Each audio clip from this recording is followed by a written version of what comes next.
എല്ലാ പ്രിയപ്പെട്ടവർക്കും നമസ്കാരം. മറുനാടൻ പ്രേക്ഷകർക്ക് സ്വാഗതം. ഇന്ന് രഞ്ജിത്ത് ഗോപാലകൃഷ്ണനാണ് നമ്മളുള്ളത്. മുതിർന്ന മാധ്യമപ്രവർത്തകനാണ്, വിദേശ മലയാളിയാണ്. സർ നമസ്കാരം.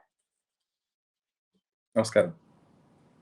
ബഹ്റിനിൽ നിന്നാണ് സംസാരിക്കുന്നത്. എനിക്കറിയാം, കഴിഞ്ഞ ദിവസങ്ങളിലെല്ലാം നമ്മൾ സംസാരിച്ചുകൊണ്ടിരുന്ന അതേ വിഷയം അതിന്റെ ഏറ്റവും മൂർധന്യ അവസ്ഥയിലേക്ക്, എസ്കലേഷനിലേക്ക് പോകുന്നു. ഇസ്രായേൽ ഇറാൻ വാറിലേക്ക്, ഇസ്രായേലിനൊപ്പം അമേരിക്ക കൂടി ചേർന്ന ഒരു സിറ്റുവേഷനിൽ അമേരിക്ക ഇന്നലെ, അവിടുത്തെ സമയം ഇന്ന് പുലർച്ചെ ഇന്ത്യൻ സമയത്ത്, അവിടുത്തെ 3 ആണവ കേന്ദ്രങ്ങൾ ആക്രമിക്കുന്നു. അതിന്റെ പ്രതികാര നടപടി എന്ന രീതിയിൽ ഇറാൻ ബഹ്റിനിലെ അമേരിക്കയുടെ സൈനിക ബേസിനെ അറ്റാക്ക് ചെയ്യുമെന്നുള്ള റിപ്പോർട്ടുകൾ വരുന്നുണ്ട്. സാർ, എന്താണ് അവിടുത്തെ സിറ്റുവേഷൻ? ജാഗ്രത പാലിക്കണമെന്നുള്ള നിർദ്ദേശങ്ങളൊക്കെ വന്നിട്ടുണ്ടെന്നാണ് മനസ്സിലാക്കുന്നത്. പേടിക്കേണ്ട സാഹചര്യം ഉണ്ടോ? അവിടെ നിന്നാണ് ഗ്രൗണ്ട് ലെവൽ റിപ്പോർട്ടുകൾ എന്താണ്? അതെ അതെ, തീർച്ചയായിട്ടും ആശങ്കയുള്ള ഒരു സിറ്റുവേഷനിലാണ് നമ്മളിപ്പോ. ഗവൺമെന്റ് എല്ലാ പ്രിക്കോഷൻസും തദ്ദേശം റെസിഡൻസിനും എല്ലാവർക്കും വേണ്ടി സ്കൂളുകളൊക്കെ ഇപ്പോ അവധി കൊടുത്തു. ഇന്ന് പ്രവൃത്തി ദിവസമാണ്, ഇന്ന് ആഴ്ചയിലത്തെ പ്രവൃത്തി ദിവസമാണ് ഇന്ന്. പക്ഷേ സ്കൂളുകളൊക്കെ പെട്ടെന്ന് തട്ടു, റെസിഡൻസിനോടെല്ലാം പറഞ്ഞു. അതേപോലെ തന്നെ ഗവൺമെന്റ് ഓഫീസുകളിൽ എല്ലാവരുടെയും അത്യാവശ്യമാക്കി എല്ലാവരും വീടുകളിൽ നിന്ന് ഇനിയൊരു അറിയിപ്പ് ഉണ്ടാവുന്നതുവരെ ജോലി ചെയ്താൽ മതി എന്നുള്ള അറിയിപ്പ് വന്നു കഴിഞ്ഞു. ആൾക്കാരോടെല്ലാം സുരക്ഷിത സ്ഥാനങ്ങളിലേക്ക് പരമാവധി പോകാനും അത്യാവശ്യം യാത്രകള് നിർദ്ദേശങ്ങളാണ് ഇപ്പൊ കൊടുത്തിട്ടുള്ളത്. അപ്പൊ അങ്ങനെ പൊതുവെ ഒരു ജാഗ്രത നിർദ്ദേശങ്ങൾ കൊടുത്തിട്ടുണ്ട്. പിന്നെ ഒരു അത്യാവശ്യ ഘട്ടങ്ങളിൽ പോലുള്ള സ്ഥലങ്ങള്, രാജ്യത്തെ എല്ലാ സ്ഥലങ്ങളിലും ഉള്ള ഷെൽട്ടറുകളുടെ ലിസ്റ്റ്, ആവശ്യമുള്ള ഗവൺമെന്റ് സർവീസുകളുടെ എല്ലാത്തിന്റെയും നമ്പറുകൾ എല്ലാം ഓൾറെഡി പബ്ലിഷ് ചെയ്ത് കഴിഞ്ഞു. അതേപോലെ പോലുള്ള സ്ഥലങ്ങളിലൂടെ മൊബൈൽ ആപ്പുകൾ വഴി അലേർട്ടുകൾ സെറ്റ് ചെയ്യാനും സൈറൻസ് ആണെങ്കിൽ അത് അറിയിക്കാനും ഒക്കെ ഉള്ള സമയങ്ങൾ ചെയ്തിട്ടുണ്ട്. ഗവൺമെന്റ് ആക്രമണം പ്രതീക്ഷിക്കുന്നില്ല, അതിനുള്ള സാധ്യതകളുണ്ട് എന്നുള്ള റിപ്പോർട്ടുകൾ വരുന്നുണ്ട്. സ്വാഭാവികമായിട്ടും നമുക്ക് അമേരിക്കയുടെ ബേസ് ഉണ്ടല്ലോ ബഹ്റൈനിലുള്ള രാജ്യങ്ങൾ. ബഹ്റൈൻ മാത്രമല്ല, അത്തരം 10-18 രാജ്യങ്ങളിലുണ്ട്. അപ്പോ അമേരിക്കയുടെ 6ാം കപ്പാണ് ബഹ്റൈൻ. അപ്പൊ അത് കാരണം തന്നെ ഒരു പ്രാധാന്യം ഇതിനുണ്ട്. അപ്പൊ അതിനാൽ തന്നെ അമേരിക്കയെ ആക്കാൻ ഇറാൻ നിശ്ചയമാണ് എങ്കിൽ അതിൽ ഒരു കേന്ദ്രം എന്നുള്ള നിലയിൽ നമുക്കൊരു ആശങ്കയുണ്ട്. സ്ഥിതിയാണ് ഇപ്പൊ ഉള്ളത്. ഓക്കെ. ഈ അതോറിറ്റി അങ്ങനെ എന്തായാലും അവർക്കുള്ളൊരു ത്രെട്ട്, അപകടം ഉണ്ടാകുന്നതിന് മുൻപ് തന്നെ അപായം കൊടുക്കുക, സമർപ്പിക്കാനുള്ള സാധ്യതകളെ കുറിച്ച് പറയുന്നുണ്ട്. താങ്കളൊരു രാഷ്ട്ര കാര്യങ്ങളൊക്കെ സംസാരിക്കുകയും അത് നിരീക്ഷിക്കുകയും ചെയ്യുന്ന, ജിയോ പൊളിറ്റിക്സിൽ ഒരുപാട് സംസാരിക്കുകയും ചെയ്യുന്ന വ്യക്തിയാണ്. ഇനി താങ്കളുടെ അഭിപ്രായമാണ് എനിക്കറിയേണ്ടത്. അങ്ങനെ ഒരു സാധ്യതയുണ്ടോ? അതൊരു വാർ എസ്കലേഷനിൽ അടുത്തൊരു ഘട്ടത്തിൽ ബഹ്റിനെ പോലെ ഒരു രാജ്യത്തെ ആക്രമിക്കുന്ന തരത്തിലേക്ക് പോകുന്നത് പോലെ ആവില്ലേ അപ്പോൾ? എക്സ്ട്രീം സിറ്റുവേഷനിൽ ഞാൻ കാണുന്നുള്ളൂ. കാരണം അമേരിക്കയ്ക്ക് ബഹ്റൈൻ മാത്രമല്ല, ടോട്ടലായി മിഡിൽ ഈസ്റ്റിലെ ഏകദേശം 18ഓളം ഉണ്ട്. ഈ പറയുന്ന ബഹ്റൈൻ പോലുള്ള, ഖത്തർ പോലുള്ള സ്ഥലങ്ങളിൽ നിന്ന് 90% സിറ്റിസൺസിനെയും അവരുടെ സൈനികരെയും അവരുടെ കുടുംബാംഗങ്ങളെയും എംബസികളിലെ അത്യാവശ്യമില്ലാത്ത ആൾക്കാരെ അവർ ഓൾറെഡി പിൻവലിച്ചു കഴിഞ്ഞു. അപ്പോൾ പിന്നെ ബഹ്റൈൻ അങ്ങനെ ഒരു ആക്രമണം സ്ഥലങ്ങളിലേക്ക് നടത്തുക എന്ന് പറയുന്നത് എത്രത്തോളം പ്രായോഗികമാണ്, എത്രത്തോളം അർത്ഥമുള്ളതാണ് എന്ന് ചിന്തിക്കും. പിന്നെ സിംബോളിക്കായിട്ട് ചെയ്താലായി. എങ്കിൽ പോലും GCC രാജ്യങ്ങൾ എന്ന്, ഇറാൻ എന്ന് പറയുന്നത് പേർഷ്യയാണ്, ശരിക്കും കടലിന് അക്കരെയാണ്. അപ്പോ UAE വരെ, ഒമാൻ വരെയുള്ള ഈ 6 രാജ്യങ്ങളുമായിട്ട് അത്യാവശ്യം നല്ല റിലേഷൻ ആണ്. ഇതെല്ലാം അറിയാമല്ലോ, ഇതെല്ലാം ഒപ്പം. അപ്പൊ ഇതൊക്കെ തമ്മിൽ റിലേഷൻസ് ആണ്, അവർ തമ്മിൽ ഡിപ്ലോയ് ആണ്.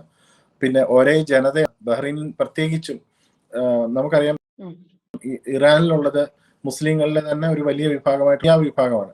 ആ ഷിയ വിഭാഗത്തിന്റെ തന്നെ ആത്മീയ ആചാര്യനാണ് ഇറാന്റെ പരമാചാര്യൻ എന്ന് പറയുന്ന ആയത്തുള്ള ഖൊമൈനി. ബഹ്റൈന്റെ ഏതാണ്ട് 80% പോപ്പുലേഷൻ, കൃത്യം കണക്കറിയില്ല, എന്നാലും ഒരു 70-80% വരെ പോപ്പുലേഷൻ ഈ പറയുന്ന ഷിയ കമ്മ്യൂണിറ്റിയാണ്. അപ്പൊ അത്തരമൊരു രാജ്യത്ത് ആക്രമിക്കുക എന്ന് പറയുന്നത് അവർ സ്വന്തം ജനതയെ ആക്രമിക്കുന്നതിന് തുല്യമാണ് എന്നുള്ളൊരു കണക്കുകൂട്ടലും കൂടെ ഉണ്ട്.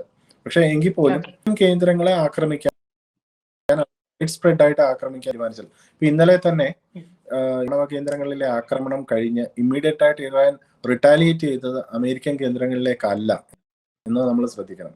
അവർ തിരിച്ച് ഇസ്രായേലിലേക്കാണ് അറ്റാക്ക് ചെയ്തിരിക്കുന്നത്. അപ്പോൾ യുദ്ധം രണ്ട് സൈഡ്, ഇറാൻ ഇപ്പോൾ യുഎസിലാണെങ്കിലും ചെന്ന് ഞങ്ങൾക്ക് യാതൊരു ഉദ്ദേശമില്ല എന്നൊക്കെ ഇന്നലെ പറഞ്ഞു. അവരത് തന്നെ ഇന്ന് വീണ്ടും ആവർത്തിക്കുന്നുണ്ട്. അപ്പൊ അങ്ങനെ ഒരു സാഹചര്യത്തിൽ എവിടെയോ ഒരു സമവായത്തിന് ഒരു ഉണ്ടാവുമെന്നുള്ളൊരു പ്രതീക്ഷ ഉണ്ട്. പിന്നെ എന്തായാലും ഫേസ് ചെയ്യുക, വരുന്നതിനെ എന്നുള്ളതേ ഉള്ളൂ. യുദ്ധമാണ്. അപ്പോ അങ്ങനെ ഒരു ആശങ്കകൾ എല്ലാവർക്കും ഉണ്ട്. തീർച്ചയായിട്ടും. ഞാൻ താങ്കളുടെ ഒരു ഫേസ്ബുക്ക് പോസ്റ്റ് രാവിലെ വായിച്ചിരുന്നു. എങ്ങനെ ഒരു ഇൻവോൾവ്മെന്റിലേക്ക്, ഈ ഒരു പ്രശ്നത്തിലേക്ക് റഷ്യൻ ഇൻവോൾവ്മെന്റിനുള്ള ചാൻസസ്, ബുഷേർ പോലെയുള്ള പ്രധാനപ്പെട്ട ഒരു ആണവ കേന്ദ്രം സ്ഥിതി ചെയ്യുന്ന പ്രദേശത്തെ അറ്റാക്ക് ചെയ്താൽ അത് റഷ്യക്ക് കൂടി അറ്റാക്ക് ചെയ്തൊരു മോഡിലേക്ക് മാറും. അങ്ങനെയാണെങ്കിൽ ഈ വോറിന്റെ പൂർണ്ണമായ ഒരു എന്താ പറയുക ഡെഫിനിഷൻ അല്ലെങ്കിൽ അതിന്റെ ഒരു വ്യാപ്തി കൂടുതലായിട്ട് മാറാനുള്ള സാധ്യതകൾ ഉണ്ടെന്ന് പറഞ്ഞു. ഇൻ യുവർ ഒപ്പീനിയൻ എങ്ങനെയായിരിക്കും ഇനിയുള്ള കുറച്ച് നാളുകളിൽ ഈ ഒരു ഇക്വേഷൻ വയ്ക്കുക? അതായത് ഇത്ര നാളും ഇറാൻ ഇസ്രായേൽ എന്നുള്ളൊരു രീതിയിലാണ് പോരുന്നത്. ഇപ്പൊ അമേരിക്ക വരുന്നു. അമേരിക്കയുടെ പ്രധാനപ്പെട്ട സഖ്യകക്ഷികളൊന്നും അല്ലെങ്കിൽ പോലും അമേരിക്കയും റഷ്യയും തമ്മിൽ ഒരു സമവായം ഇപ്പോൾ ചർച്ചകളൊക്കെ നടത്തി ഒരു ബന്ധം പുനഃസ്ഥാപിക്കുന്ന ഒരു ഘട്ടത്തിലാണ്. മിഡിൽ ഈസ്റ്റിലാണെങ്കിൽ ഈ പറഞ്ഞതുപോലുള്ള പ്രശ്നങ്ങൾ ഉണ്ടാവുന്നു. ഇറാൻ ആണെങ്കിൽ അങ്ങനെ തോറ്റു കൊടുക്കാനോ അല്ലെങ്കിൽ ഈ പറഞ്ഞ പോലെ കരാറിലേക്ക് തിരിച്ചു വരാനോ സന്നദ്ധരാവുന്നില്ല. എന്നാൽ അതേസമയത്ത് ഇപ്പൊ സൗദി ഉൾപ്പെടെ വരുന്ന അറബ് രാഷ്ട്രങ്ങളെല്ലാം മിക്കതും ഈ അമേരിക്കയുടെ അധീനതയിലുള്ള രാഷ്ട്രങ്ങളാണ്. പക്ഷെ മുസ്ലിം കൺട്രീസിന്റെ ഒരു പ്രശ്നം വന്നാൽ ഇവർ എങ്ങനെ നിൽക്കും എന്ന കാര്യത്തിലെല്ലാം ആകെപ്പാടെ ഒരു പുകമറയുണ്ടോ ഇതിൽ? അതോ കൃത്യമായി നമുക്ക് ഇത് എങ്ങനെയാണ് വാർ മുന്നോട്ട് പോകാന്ന് പറയാൻ പറ്റുമോ സർ? നമുക്കിതിൽ കൃത്യമായിട്ട് പറയാൻ പറ്റില്ല. എങ്കിൽ പോലും ഇതിനകത്ത് വളരെ പ്രസക്തമായ ഒരു ചോദ്യമാണ് ഇതിനകത്തെ റഷ്യൻ ഇൻവോൾവ്മെന്റ് പറയുന്നത്. നമുക്കതിൽ മതം ഒരു ഘടകമാണെങ്കിൽ പോലും, മതം ആണ് പുറമേ പറയുന്ന ഒരു ഘടകം. ഇറാനും ടഗ് ഓഫ് വാറിന്റെ എന്ന് പറയുന്നുണ്ടെങ്കിലും ഇറാനെ എയിം ചെയ്തിട്ടുള്ള, ഇറാനെ ബേസ് ചെയ്തിട്ടുള്ള വലിയ പവർഫുൾ ആണ് ഒരു ടഗ് ഓഫ് നടക്കുന്നത്. It's actually between America and US, റഷ്യയാണ്. അതാണ് ചിന്തികമായ സത്യം ഈ മേഖലയിലെ ആധിപത്യത്തിന്.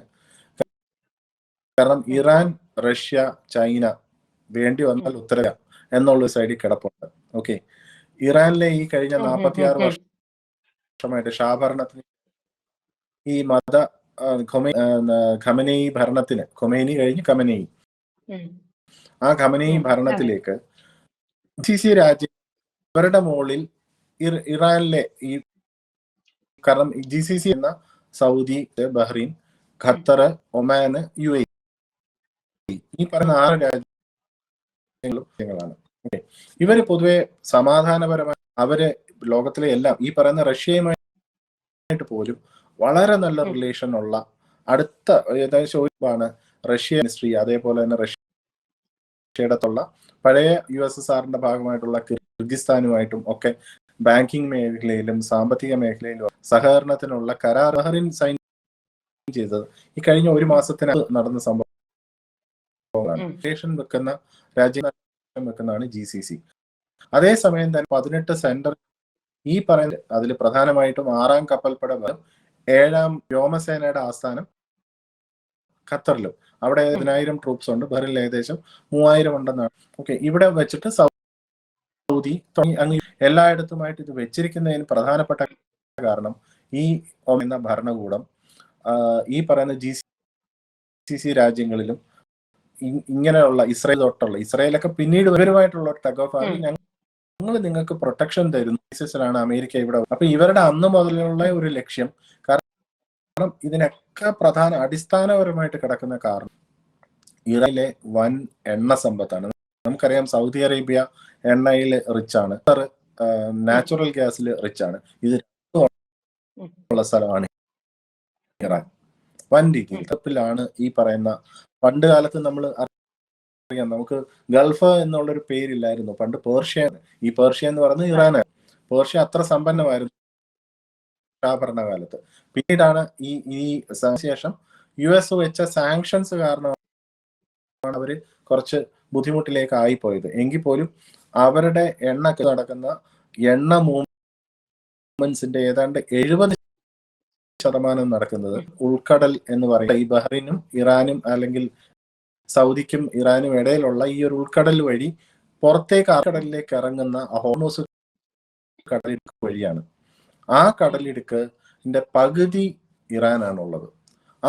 അവിടെ വലിയ ടഗ് ഓഫ് വാർ നടക്കുന്നു. ഇപ്പൊ ഇറാൻ അവിടെ ബ്ലോക്ക് ചെയ്യും, അവിടെ ആക്രമിക്കും എന്ന് പറയുന്നുണ്ട്. ലോകത്ത് എണ്ണ മൂവ്മെന്റ്സ് കംപ്ലീറ്റ് നിശ്ചലമാവും. വലിയൊരു പ്രശ്നമാണ് സംഭവിക്കാൻ പോകുന്നത്. അപ്പൊ അങ്ങനെ ഇതിനകത്ത് അടിസ്ഥാനപരമായിട്ട് എന്താ പറയുന്നത്, ബിസിനസ്സാണ്. അത് കഴിഞ്ഞേ മാത്രമൊക്കെ വരുന്നുള്ളൂ. മേഖലയിൽ ഓൾറെഡി അറിയാം, SCC കൺട്രീസിൽ എല്ലാ അമേരിക്കയുടെ ബേസുകളുണ്ട്. റഷ്യക്ക് അങ്ങനെ ഒരു ബേസുകൾ ഒരിടത്തും ഇല്ല. ഓക്കെ, ഇറാനും കൂടെ കൺട്രോളിലേക്ക് പോവുക എന്നൊക്കെ വലിയ ഭീഷണിയാവും. കാരണം റഷ്യക്ക് ഡയറക്റ്റ് ഇറാനുമായിട്ട് ഇപ്പോൾ അതിർത്തി ഇല്ലെങ്കിലും തുർക്ക്മേനിസ്ഥാനും അഫ്ഗാനിസ്ഥാനും ആയിട്ടും വാതുവാണ് US. വീണ്ടും റഷ്യയെ സംബന്ധിച്ച് ബുദ്ധിമുട്ട്. അത് കാരണം തന്നെ റഷ്യയും ചൈന ഡയറക്റ്റ് രണ്ടാം ലോക മഹായുദ്ധത്തിന് ശേഷം ഒരു യുദ്ധത്തിൽ ഇറങ്ങിയിട്ടില്ല. അവരെല്ലായിട്ടും വഴക്കുണ്ടാക്കും. ചുറ്റും കിടക്കുന്ന 23 രാജ്യങ്ങളുമായിട്ട് അവർക്ക് അതിർത്തി തർക്കമുണ്ട്. എല്ലായിടത്തും കുത്തിത്തിരിപ്പ് ഉണ്ടാക്കുമെങ്കിലും നേരിട്ടുള്ളൊരു യുദ്ധപരിചയം അവർക്കില്ല. അവർ ഈ യുദ്ധത്തിലും പങ്കെടുക്കില്ല എന്നുള്ളത് ഏതാണ്ട് നമുക്ക് ഉറപ്പിക്കാവുന്ന കാര്യം. പക്ഷേ ഓൾറെഡി അവരുടെ 3 വലിയ ട്രാൻസ്പോർട്ടറുകൾ വിമാനങ്ങളുമായിട്ട് ഇറാനിൽ എത്തിയെന്ന് റിപ്പോർട്ടുകൾ പറയുന്നുണ്ട്. ഓക്കെ, ഫ്ലൈറ്റ് റഡാറുകൾ അത് കമന്റ് ചെയ്തിട്ടുണ്ട്. അവർ അണ്ടർഗ്രൗണ്ട് മൂപ്പിക്കാനായിട്ട് നോക്കും. ഇത് തന്നെയാണ് റഷ്യയും ചെയ്യുക. റഷ്യ ഒരു ഭീഷണി കൊടുത്തത്, അമേരിക്കയോട് കൊടുത്തത്, ഡയറക്റ്റ് ഇൻവോൾവ് ചെയ്യാൻ പാടില്ല, ലെറ്റ് ദം ഫൈറ്റ്. ഇസ്രായേലും ഇറാനും തമ്മിൽ ഈ കാര്യം അവരുടെ പ്രശ്നങ്ങളായിരുന്നു അവരുടെ നിലപാട്. പക്ഷെ ട്രംപ് അതിന് ചെവി കൊടുത്തില്ല. ട്രംപ് ഓൾറെഡി അറ്റാക്ക് ചെയ്തു കഴിഞ്ഞു. അപ്പോ ബുഷേർ എന്ന് പറയുന്ന ഈ പ്രധാനപ്പെട്ട ഇറാനിൽ തന്നെ 2-3 വിഭാഗമുണ്ട്. റിസർച്ച് സെന്റേഴ്സ് ഉണ്ട്, ആണവ സമ്പുഷ്ടീകരണമുണ്ട്, സ്റ്റോറേജുകളുണ്ട്. ഈ സമ്പുഷ്ടീകരണം നടക്കുന്ന സ്ഥലങ്ങളാണ്, അവിടെയാണ് ഈ ആയുധങ്ങൾ നിർമ്മിക്കുന്നത്. ഓക്കെ, അത്തരം പ്രധാന കേന്ദ്രമായി ഈ പറയുന്ന ഫൊർദോ പറയുന്ന സ്ഥലം. ആ ഫൊർദോയെ അരാക്ക് നേരത്തെ അവർ ആക്രമിച്ചു. ഫൊർദോ ആയിരുന്നു ഏറ്റവും വലിയ ഉള്ളതും ഏറ്റവും ആഴത്തിലേക്ക് ഇവര് മീറ്റർ പറയുന്നു, 200 മീറ്റർ എന്നുണ്ട്. അത്രയും ആഴത്തിലാണ് ഇവരുടെ സെന്ററുകൾ ഇവർ സൂക്ഷിച്ചിരുന്നത്. അത് ഇസ്രായേലിനെ ഭീഷണിയുള്ള കപ്പാസിറ്റി ഇല്ല. അതുകൊണ്ടാണ് അമേരിക്ക വന്നതെന്ന് പറയുന്നു. അപ്പൊ ഇത് മാറാത്ത കാരണം ഈ ബുഷേർ എന്ന് പറയുന്ന ഇതേപോലെ തന്നെ ആണവ നടക്കുന്ന കേന്ദ്രം മിഡിൽ ഈസ്റ്റ് പേർഷ്യൻ ഉൾക്കടലിന്റെ നേരെ ആക്കണം. അതായത് സംബന്ധിച്ച് ബഹ്റിനെ സംബന്ധിച്ച് ഉള്ള എയർ ഡിസ്റ്റൻസ് കടലിനൊക്കെ പറയുന്നത് വളരെ ചെറിയ ദൂരമാണ്, 23 കിലോമീറ്ററേ ഉള്ളൂ. എയർ ഡിസ്റ്റൻസിൽ അതൊരു വലിയ കാര്യം, ബോട്ടെടുത്ത് പോകാനുള്ള ദൂരമേ ഉള്ളൂ.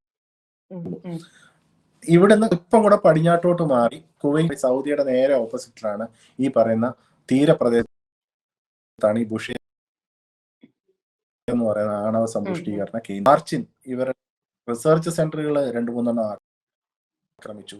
അങ്ങനെ കുറെ എണ്ണം ആക്രമിച്ചു കഴിഞ്ഞപ്പോൾ ബുഷേർ ആക്രമിച്ചാൽ അതിന്റെ ഡയറക്റ്റ് ഇമ്പാക്ട് ഉണ്ടാകും എന്നുള്ളത് കൊണ്ടും കൂടെ ആണ് ഫൊർദോ എന്നാ പിന്നെ ഞങ്ങൾ നിങ്ങളെ ബുഷേർ എന്താ പറയുന്നത് ഈ സഹായിക്കാം, പക്ഷെ ബുഷേറിനെ തൊട്ടിട്ടില്ല.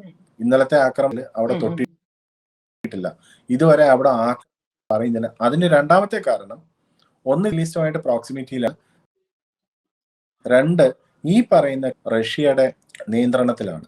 അതായത് റഷ്യയുടെ ആണവ ശാസ്ത്രജ്ഞരും എഞ്ചിനീയേഴ്സും ഉൾപ്പെടെ ഏകദേശം 150-ലേറെ പറയുന്ന ബുഷേർ സെന്ററിലുണ്ട്. അവരെ ഞങ്ങൾ മാറ്റില്ല എന്ന് റഷ്യ വ്യക്തമായി, അവരെ ആക്രമിച്ചാൽ ഞങ്ങളെ ആക്രമിച്ചതിന് തുല്യമായി ഞങ്ങൾ കണക്കാക്കും എന്ന് റഷ്യ അമേരിക്ക ഭീഷണിയും കൂടെ മുഴക്കി. സ്വാഭാവികമായിട്ടും ബുഷ് ആക്രമിക്കാതിരിക്കാൻ സ്വാഭാവികമായിട്ടും GCC കൺട്രിയിൽ നിന്ന് ഒരു പ്രഷർ ഉണ്ടാവും, റഷ്യയുടെ നിന്നുള്ളൊരു പ്രശ്നമുണ്ട്. എന്നാൽ ഇസ്രായേൽ ആക്രമിക്കത്തില്ല. ഇസ്രായേല് കഴിഞ്ഞ ദിവസം ഞാൻ 2 ആഴ്ച കഴിഞ്ഞിട്ട് തീരുമാനിക്കാമെന്ന് പറഞ്ഞപ്പോൾ ഇസ്രായേൽ പറഞ്ഞു ഇനി സഹായം വേണ്ടി. ഇതൊക്കെ പുറമേ നടക്കുന്നതാണ്, അഡ്ജസ്റ്റ്മെന്റ് എല്ലാം ഉണ്ടാവും.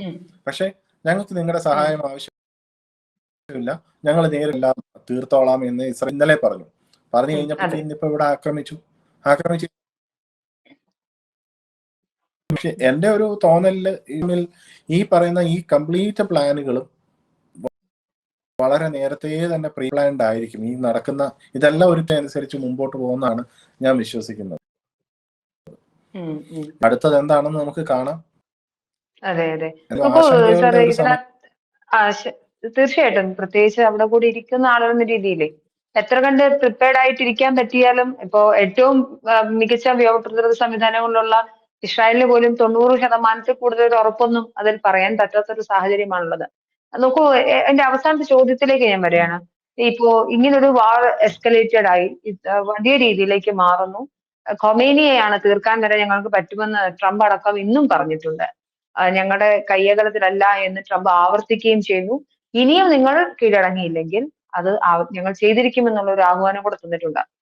ഇറാൻ ഇതുവരെയും അതിനുള്ളൊരു സമ്മതം നൽകിയിട്ടില്ല. മാത്രമല്ല യൂറോപ്യൻ യൂണിയനോടക്കം ഇസ്രായേൽ ആക്രമണത്തിൽ പിന്മാറിയാൽ ഞങ്ങൾ സമവായ ചർച്ചയ്ക്ക് തയ്യാറാണെന്നാണ് പറയുന്നത്. ഇന്ത്യയോടും ആവശ്യപ്പെട്ടിട്ടുണ്ട് നിങ്ങൾ മീഡിയേഷന് വരണം എന്നതടക്കമുള്ള കാര്യങ്ങൾ. ഇറാൻ ഇങ്ങനെ നിന്നാൽ എന്തായിരിക്കും ഇതിന്റെ അവസാനം എന്നൊരു ചോദ്യം ബാക്കിയാവുകയാണ്.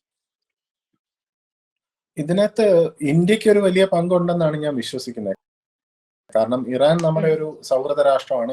ഇന്ത്യ കൂടുതൽ ഓയിൽ ഇറക്കുമതി ചെയ്യുന്ന ഒരു രാജ്യമാണ് ഇറാന്. നമുക്കൊരു തന്നിട്ടുണ്ട്. ഓക്കെ, ഖമേനിയുമായിട്ടാണേലും ഖമേനി ഭരണകൂടമായിട്ടാണേലും നമുക്ക് നല്ല ബന്ധമാണ് മോദിക്കുള്ളത്. പ്രസിഡന്റ് അടുത്ത കാലത്ത് ഇന്ത്യയിൽ വരികയും ചെയ്തിരുന്നു. അപ്പോൾ അതേ രാജ്യങ്ങളുടെയും അമേരിക്കയുടെയും നല്ല റിലേഷൻ പുലർത്തുന്ന രാജ്യമാണ് ഇന്ത്യ. അപ്പൊ ഒരു മുഖ്യപക്ഷ ഒരു സമവായ ഇന്ത്യക്ക് നല്ല ചാൻസ് ഉണ്ട്. പക്ഷെ അറ്റ് ദ മൊമെന്റ് ഖമേനിയെ വധിക്കാനുള്ളൊരു ഞങ്ങൾക്ക് വളരെ എളുപ്പമാണ് എന്നൊക്കെ അവർ പറയുന്നുണ്ടെങ്കിലും അത് ചെയ്യാനുള്ള സാധ്യത വളരെ കുറവാണ് കാണുന്നത്. എന്ത് തന്നെയാണെങ്കിലും ഈ പറയുന്ന അമേരിക്ക ഞങ്ങൾക്ക് ഖൊമേനി കയ്യകലത്തിലാണ്, നിങ്ങൾക്ക് എപ്പോ വേണമെങ്കിലും അദ്ദേഹത്തെ വധിക്കാം എന്നൊക്കെ പറയുന്നുണ്ടെങ്കിലും വധിക്കും എന്ന് ഞാൻ കരുതുന്നു. ഒന്ന്, അദ്ദേഹം ഒരു രാഷ്ട്രത്തലവൻ മാത്രമല്ല, മറിച്ച് അദ്ദേഹം ഒരു മതവിഭാഗത്തിന്റെ ഒരു ആചാര്യൻ കൂടിയാണ്.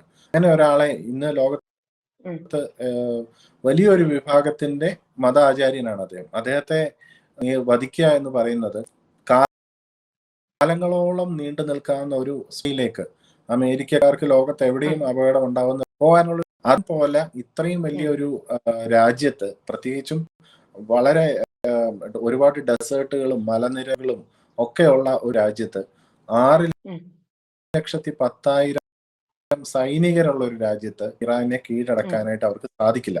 അത് ഏകദേശം കാരണം കുറെ വർഷങ്ങൾക്ക് മുകളിൽ ഇറാനെ ആരും കീഴടക്കിയിട്ടില്ല. ഓക്കെ, അപ്പൊ അങ്ങനെയുള്ളൊരു സാഹചര്യത്തില് ഇറാനെ ആക്രമണത്തിലൂടെ ഒക്കെ ചെയ്യുന്നുണ്ടെങ്കിലും ഇറാഖിൽ ചെയ്തതുപോലെ സൈനിക വിഭാഗത്തിനിടയിൽ ഒരു സ്പ്ലിറ്റ് ഉണ്ടാക്കി ഒരു ക്രിയേറ്റ് ചെയ്ത് ഭരണമാറ്റം ഉണ്ടാക്കിക്കാൻ ശ്രമിക്കുക. ഒരു കാരണവശാലും ഇങ്ങനെ പിന്മാറുന്നില്ല. മിഡിൽ ഈസ്റ്റ് രാജ്യങ്ങളെയും കൂടെ ആക്രമിക്കുന്ന ഒരു സിറ്റുവേഷൻ വരുവാണെങ്കിൽ സ്വാഭാവികമായി GCC രാജ്യങ്ങളുടെ ഒരു പ്രഷർ അമേരിക്കയുടെയും ഇസ്രായേലിന്റെയും പുറത്തുണ്ടാവും. അവരൊരു വെട്ടലിന് തയ്യാറാവും എന്ന് തന്നെയാണ് ഞാൻ പ്രതീക്ഷിക്കുന്നത്. തീർച്ചയായിട്ടും. ഓക്കെ സാർ, എന്തായാലും നമുക്ക് നോക്കിയിരുന്ന് അറിയേണ്ടി വരും. കാരണം യുദ്ധം എന്ന് പറയുന്നത് അൺപ്രഡിക്റ്റബിൾ ആണെന്നാണ് നമുക്ക് മനസ്സിലാക്കേണ്ടത്. ആർക്കൊപ്പം എന്ത് എങ്ങനെ എന്നൊന്നും പറയാൻ സാധിക്കില്ല. നോക്കൂ സാർ, ധാരാളം ആളുകൾ ഈ GCC കൺട്രീസിലെല്ലാം ഉണ്ട്. പ്രത്യേകിച്ച് മലയാളികളുടെ പറുദീസയാണ് ഈ പറഞ്ഞ രാഷ്ട്രങ്ങളെല്ലാം തന്നെ, ബഹ്റിൻ അടക്കമുള്ള ഇടങ്ങളിൽ.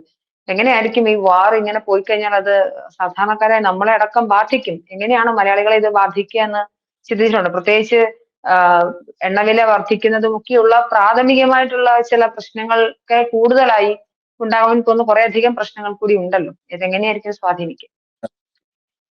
അതെ, വിലയിൽ അത്ര പ്രശ്നം ഉണ്ടാവുമെന്ന് എനിക്ക് തോന്നുന്നില്ല. കാരണം നമ്മൾ തന്നെ ഏകദേശം മറന്നുപോയി. എനിക്ക് തോന്നുന്നു 2024 മാർച്ചിന് ശേഷം, അന്ന് വില 2 രൂപ കുറയ്ക്കുക. അതിനുശേഷം ഇന്ത്യയിലെ എണ്ണ വില ഉയർന്നിട്ടില്ല.